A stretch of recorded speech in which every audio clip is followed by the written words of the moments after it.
mais uma vez nós estamos aqui tentando concluir a lição.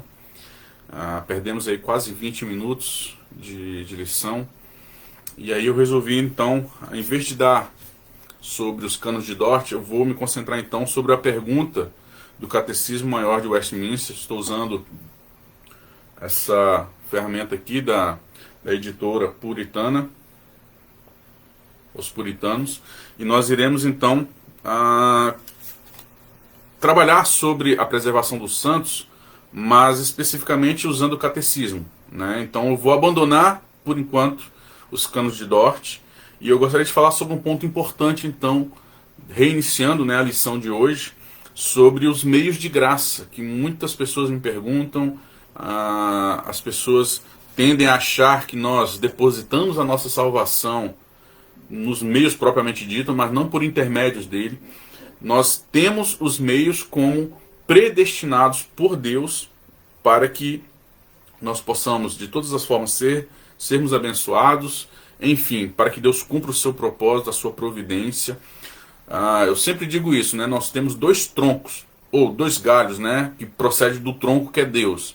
Um galho é o Deus criador, em que ele cria todas as coisas a partir do nada. E o outro galho que nós temos na doutrina, na exposição das doutrinas, é a providência de Deus. A providência de Deus, minha mente está falhando. É a providência de Deus. Então, o primeiro galho que nós trabalhamos sempre é que Deus é o criador de todas as coisas. Tudo que existe, existe por causa dele e para ele. E ele é quem sustenta todas as demais coisas que ele criou pelo seu poder provedor. Então os meios de graça, eles estão enquadrados dentro deste poder provedor de Deus que é disponível para o seu povo. Então vamos lá falar um pouco, porque eles são importantíssimos para nós entendermos o quinto ponto do calvinismo, as doutrinas da graça, nesse caso a preservação dos santos. E a pergunta 154 do Catecismo Maior de Westminster diz assim: por quais meios exteriores Cristo nos comunica os benefícios da sua salvação? Por quais meios exteriores Cristo nos comunica os benefícios da sua mediação? Lembrando que o catecismo é o quê? É um discipulado. É uma ferramenta que foi pensada, moldada para ser parte do discipulado. Deveria ser usado pela nossa igreja, pela denominação presbiteriana, como um patrimônio teológico ou uma ferramenta para que novos membros pudessem ser então doutrinados em toda a gama de doutrinas que nós temos na palavra de Deus, sistematizadas em forma de catecismo. Então cada pergunta remete a uma doutrina, e essa doutrina específica que nós estamos trabalhando agora são os meios de graça. Então, por quais meios exteriores Cristo nos comunica os benefícios da sua mediação? A resposta é: os meios exteriores e ordinários pelos quais Cristo comunica à sua igreja os benefícios de sua mediação são todas as suas ordenanças, especialmente a palavra, os sacramentos e a oração, todas as quais se tornam eficazes para a salvação dos eleitos. Então vamos lá. A resposta que o catecismo dá a essa pergunta é a seguinte: os meios exteriores. O que ele quer dizer com exteriores? Ele está fazendo a distinção daqueles meios, que não deixam de ser meios, interiores, que nós já trabalhamos aqui, que é a regeneração, a fé, a própria... o próprio chamado interno do Espírito Santo, através da pregação do Evangelho. Então, o arrependimento é algo produzido no nosso interior, é algo que não pode ser percebido pelos meus sentidos. O novo homem que nasce daquela condição de morto em delitos e pecados, ele é restaurado longe dos nossos olhos. Nós vemos o ladrão da cruz sendo um homem que estava blasfemando contra o Senhor Jesus Cristo, e em um momento ele passa então a adorar. Ele passa então a crer que aquele que estava ao seu lado não merecia, mas ele merecia estar ali, e então ele se agarra na esperança daquele que estava ali. mesmo não merecendo, né, toda aquela condição que foi imposta a ele através de calúnias, açoites, a própria crucificação. Então ele nos substitui na cruz. O ladrão, ele olha para Cristo e crê. Ninguém explica pelos olhos externos o que aconteceu, mas nós estamos explicando pela palavra o que a palavra nos diz que aconteceu com ele. Que o Espírito Santo trabalhou no seu interior, apresentando Cristo crucificado. O Evangelho encarnado estava ali na cruz. E, de um momento, ele estava... Não pense você que somente um ladrão blasfemava contra Cristo. A palavra de Deus nos dá testemunho de que os dois blasfemavam contra Cristo. Mas um deles, em um momento, que o Espírito Santo trabalhou, naquele pequeno momento, naquele pequeno intervalo, mudou-se o seu interior, ele nasce de novo e ele está apto a crer em Cristo ao ponto dele pedir e clamar a Cristo que ele pudesse estar com ele naquele mesmo dia ali no paraíso. Aonde Cristo estivesse, ele queria estar com Cristo. E assim que acontece conosco quando nós nos convertemos a esta obra do Espírito Santo, em que ele apresenta o Cristo, e este Cristo então faz todo sentido para nós, que é o Cristo da glória. É o Senhor Deus, nosso Senhor, em que olhando para ele, nele está a plenitude da divindade. Então, o catecismo ele faz essa distinção entre os meios interiores que Deus emprega na salvação com os meios exteriores. Então hoje nós estamos falando dos meios exteriores, que nós estamos aqui apelidando, nomenclaturando, colocando sobre um termo meios de graça. Então, os meios exteriores e ordinários. Por que ordinários? Porque existem meios extraordinários.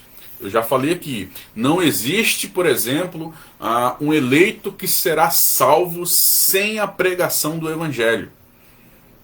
Mas quer dizer então que uma criança ela vai ouvir ou ela vai ler a Bíblia? Não, meu irmão. Esse seria um meio extraordinário. O meio extraordinário, o Espírito Santo apresenta o Evangelho a ela ou a alguém que é incapaz por um meio que não é o quê? Ordinário, comum, como acontece normalmente. Isso é a liberdade de Deus, a liberdade do Espírito em soprar em quem Ele quer e como Ele quer, usando os meios, tanto exteriores quanto o interior, como Ele quer. Então tudo isso procede do arbítrio de Deus, da vontade de Deus. Então é lógico que você não pode ser incrédulo em achar que o Espírito Santo não pode alcançar com o Evangelho alguém que está no útero. É lógico que você não pode ser incrédulo em achar que o Evangelho não pode alcançar alguém que hoje padece de uma falta de cognitividade no seu raciocínio, seus sentidos estão debilitados. Você está sendo incrédulo no Deus provedor. Porque, como eu disse, uma das doutrinas que nós temos bem básicas, né, que nós devemos entender, é essa, é a doutrina da providência divina. Que nosso Deus não é apenas um Deus criador, mas também é um Deus provedor, que sustenta todas as coisas. É o que a palavra de Deus nos diz, que nele nós vivemos, nele nos movemos, e a nossa vontade não procede tão somente de uma condição arbitrária à vontade de Deus. Nós estamos vivendo para Ele, por Ele, e que todas as coisas convergem para Cristo. É o que a palavra de Deus nos diz. E é o que nós apenas estamos aqui repetindo. Então não pense que os eventos deste mundo, que a história, que as suas ações, ou que por uma condição qualquer Deus não possa remover os obstáculos. Porque se você parar para pensar, até você que tem as suas faculdades, a sua cognição em dia, né, podemos assim dizer, você também precisou de uma obra sobrenatural do Espírito Santo para romper as barreiras do pecado que tinha sobre o seu entendimento, ao ponto da palavra de Deus considerar você como um morto espiritualmente, lógico. E essa condição de morto era tremendamente impossível para o homem romper pelos seus próprios esforços. Por isso que a obra da salvação toda é da parte de Deus. A salvação é de Deus. Então, nós temos os meios exteriores, isso tudo foi predestinado na eternidade. Os meios exteriores, que nós iremos trabalhar agora, e os meios interiores que nós vemos falando durante toda essa lição. E nós temos, então, também a forma como Deus opera de maneira ordinária e a forma que Deus opera, né, extraordinária, que é o caso de crianças que são mortas na idade eterna, crianças que estão no útero, pessoas que são incapazes de estar ali usando a sua faculdade, né, o seu entendimento, o seu raciocínio de maneira concatenada, enfim. Nós temos a operação, a providência do Espírito Santo trabalhando e removendo todas as barreiras. Mas não se engane, as barreiras também foram removidas de você, que se acha aí, né, todo, né, perfeitinho, né, acha que você é o tal. Não se engane, não deixe que o seu coração te engane, né? Por isso que nós temos a certeza absoluta que por esta obra estar alicerçada em Deus, é que nós temos a garantia certa para podermos entender todo esse processo salvífico sem colocar o homem na condição que ele não deve estar, mas apenas Deus, que é o dono, autor e consumador dessa salvação. Então, os meios exteriores e ordinários pelos quais Cristo comunica à sua igreja os benefícios de sua mediação são todas as suas ordenanças. E quais são as ordenanças? Né? Nós temos muitas ordenanças. O jejum é uma ordenança. Nós temos a comunhão, a congregação, nós estamos congregados como corpo, adorando a Deus em culto solene, é uma ordenança bíblica. Mas nós temos essas especialmente ordenanças que são a palavra, né? E o que quer dizer a palavra?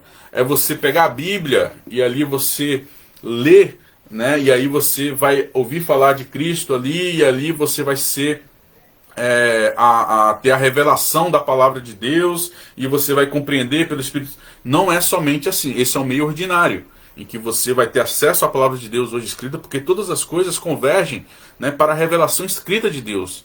Nós só podemos ter uma doutrina embasada na certeza se nós temos a palavra de Deus, de maneira ordinária. Nós temos o acesso à palavra de Deus. Por isso que a palavra de Deus ela tem que ser central na nossa denominação. Fiéis à palavra. Toda igreja ela deve ser voltada, convergindo o seu entendimento, o seu juízo, a sua justiça, né, a sua reta justiça, pela palavra. A sua consciência sendo constrangida pela palavra. Mas nós temos também esses meios extraordinários em que Deus revela o seu evangelho a pessoas que são incapazes de ter acesso à palavra, como nós temos ela escrita na forma de um compêndio de 66 livros, enfim. Então a pregação ela pode acontecer pelos meios que Deus deseja, né? Pode ser por um pregador, por um folheto, por não importa, meu irmão. Eu não sou incrédulo em achar que Deus não vai alcançar o eleito por algum meio, que ele só não vai alcançar porque ele decretou o meio, né? Ele decretou que o evangelho, o meio pelo qual nós iremos ser salvos, é a pregação do evangelho. Então essa pregação ela pode se manifestar através de muitas formas que Deus assim quis. Então compete a nós não sermos incrédulos em achar que Deus vai falhar nesse propósito de pregar o evangelho por causa de tanto um problema pessoal, né, da minha formação biológica, enfim, ou como outro qualquer problema, como distância, tribos perdidas, em qualquer seja as circunstâncias.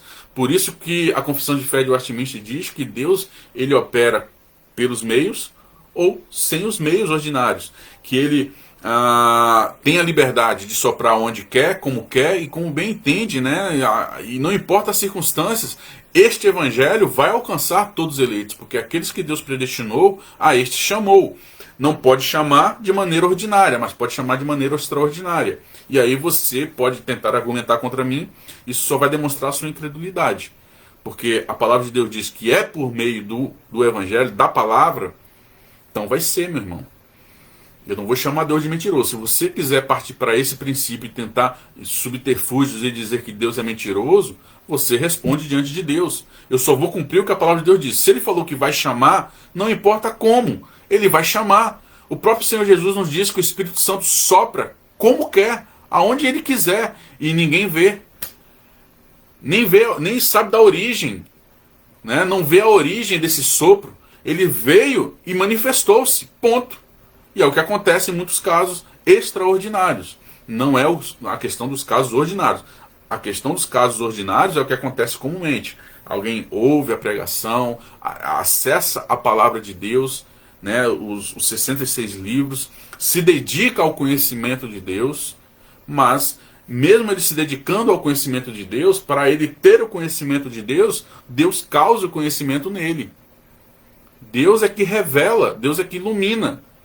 Então, mesmo você tendo acesso à palavra, você vai entender a gramática, você vai entender as frases, mas você não vai se regozijar nessas verdades, você não vai crer de fato numa fé salvífica, se não for da parte de Deus. Por isso que nós temos, então, esses meios de graça, tanto interno ou esses meios de graça externos, que nós trabalhamos aqui agora, que é justamente sobre os meios externos, especialmente a palavra, os sacramentos. Outro meio especial, que é o batismo, a Santa Ceia. E nós temos passagens incríveis sobre a Santa Ceia, ao ponto da igreja estar enferma porque estava descumprindo os sacramentos. E se você, por exemplo, alguém poderá dizer assim, mas se nós não formos batizados, nós vamos para o inferno, que é um dos meios de graça, o batismo físico, real no sentido de tangível.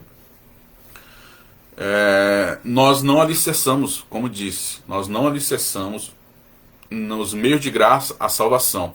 Nós dizemos que é por intermédio deles que Deus nos abençoa nesse processo salvífico e nos garante, né, o fim seguro.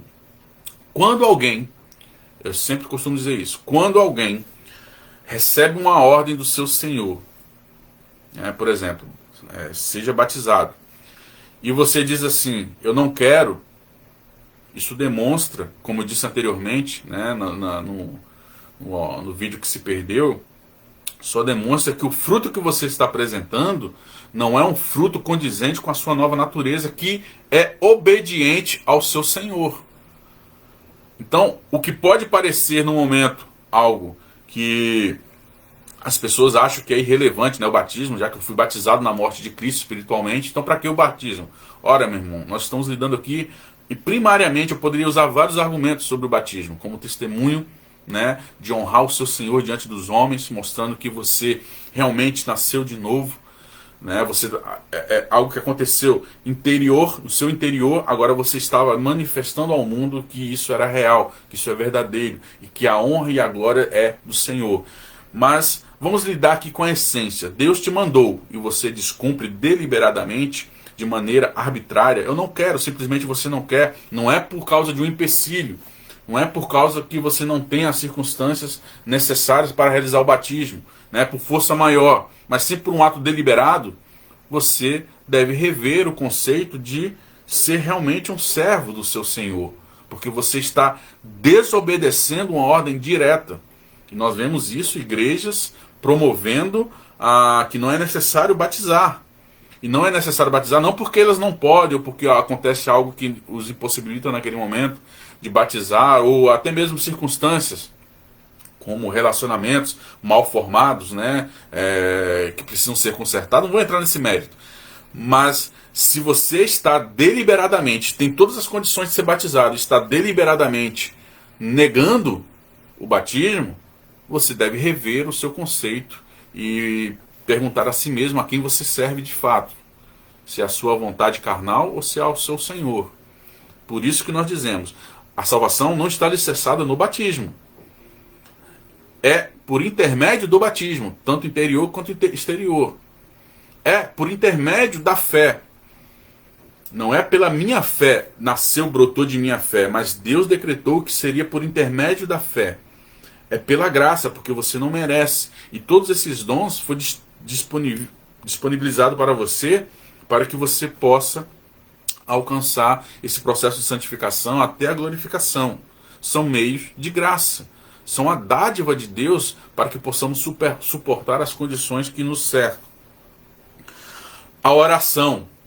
Uma igreja, ela não cresce sem oração. É um meio de graça. E é uma dádiva, é uma graça dada por Deus. Nós temos acesso ao Deus Santíssimo, mesmo quando nós pecamos, né? Nós temos hoje a intermediação do Filho como advogado, a intermediação do Espírito Santo, que nós não sabemos orar direito, e ele intercede por nós com gemidos inexprimíveis. Então, nós temos realmente de suma importância a oração e o desenvolvimento da oração no seio da igreja. E praticamente todos nós falhamos, né?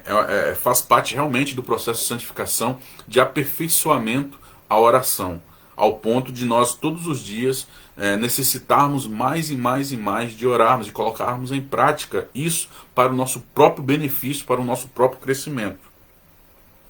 Então, todos esses meios, como eu disse, nós vamos fazer a distinção aqui.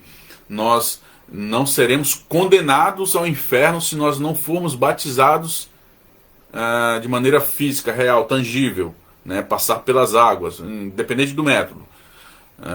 Se você não passou, não quer dizer que você vai ser condenado ao inferno. Mas eu faço essa ressalva: se você tem a condição, você foi disponibilizado todos os meios necessários para você realizar o batismo, e você deliberadamente não quer, aí entra outra questão, que é aquilo que João falou. Ele está no nosso meio, mas realmente ele pertence ao nosso meio. Você diz servir ao seu Senhor, mas se você não obedece, você é mentiroso. Então é algo que nós devemos meditar muito. Então, essa foi a primeira explanação sobre os meios de graça. Nós já vimos falando anteriormente também sobre os meios de graça, mas como pelo tempo e até mesmo para nós não perdermos a oportunidade, já que o vídeo caiu, né, na última, pela falta de luz. Eu espero que esteja transmitindo aqui, para mim está ao vivo, mas é uma lição que eu gostaria de enfatizar um pouco mais com o tempo, tá? Eu gostaria de explanar mais um pouco mais essa lição, mas o meu tempo acabou, e isso é importante para nós entendermos então como Deus é gracioso em nos dar alívio, né? Um manancial de alívio em momentos como nós podemos enfrentar, pelas circunstâncias, pelas calamidades, pelo dia mal, por todas as coisas que nos cercam, que não está no nosso controle absoluto. Nós não temos controle de nada, nem da nossa própria vida, meu amado. Nós não temos poder de preservar os nossos filhos num momento, né, que pode estar além das nossas forças. Então, tudo isso garante a nós a não depositar as nossas forças em nós mesmos, mas no poder de Deus. E Deus então disponibiliza, né, diante de tudo isso que nos cerca, um meio que nós podemos usar para aliviar, atenuar todas essas circunstâncias: a oração, a comunhão, a palavra, os sacramentos, o jejum. Tudo isso é meio de graça para nos fortalecer nesses momentos de crise. E se nós negamos esses meios, realmente o sofrimento será muito maior. E o processo de santificação é nos conduzindo a esses meios e aplicá-los cada vez mais em nossas vidas, para que possamos assim ter um aperfeiçoamento e com uma situação que nos garante mais alívio diante de tudo aquilo que nos cerca, que muitas vezes realmente é de dor extrema, de sofrimento extremo. Nós somos a geração mais depressiva. Isso é fato, não temos como negar que a nossa geração é uma geração que, apesar de toda a tecnologia, todo um aparato tecnológico, nós realmente nos tornamos mais enfermos por tantas coisas que nos cercam. Sobre nós, a informação ela se torna uma maldição em certo sentido. Nós estamos suscetíveis a tantas coisas, né, malignas que chegam diante de nós, que nos abala no nosso psicológico. Então, aquilo que deveria ser bênção já não é bênção para nós. Então, nós temos realmente um desejo hoje, né, diante dessa pandemia que aconteceu, uma vontade de estarmos desfrutando desse meio de graça que é congregarmos. Mas, infelizmente, ou até hoje, né, nós estamos, infelizmente, ainda com vários problemas nesse sentido, mas só demonstra o quanto esse meio de graça é importante, especificamente a congregação. Estarmos congregados, reunidos em comunhão, em solenidade ao Senhor.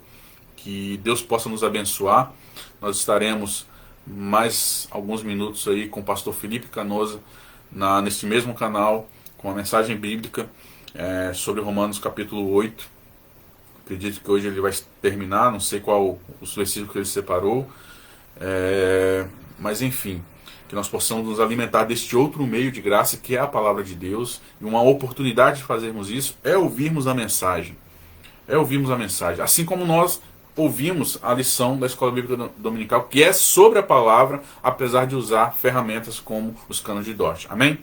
Senhor, meu Deus, meu Pai, te agradeço, Senhor, por tudo aquilo que o Senhor fizeste em nossas vidas, por todos os meios de graça que o Senhor disponibilizaste para nós, em meio a tantas coisas, a meio a tanto caos, a tanto sofrimento, a tanta luta. Mas sabemos que tudo isso, Senhor, nós não olhamos para nada, para as circunstâncias, para as mazelas, as calamidades, as doenças, as enfermidades. Nós olhamos tão somente para Ti, Senhor, que é o autor e consumador da nossa fé.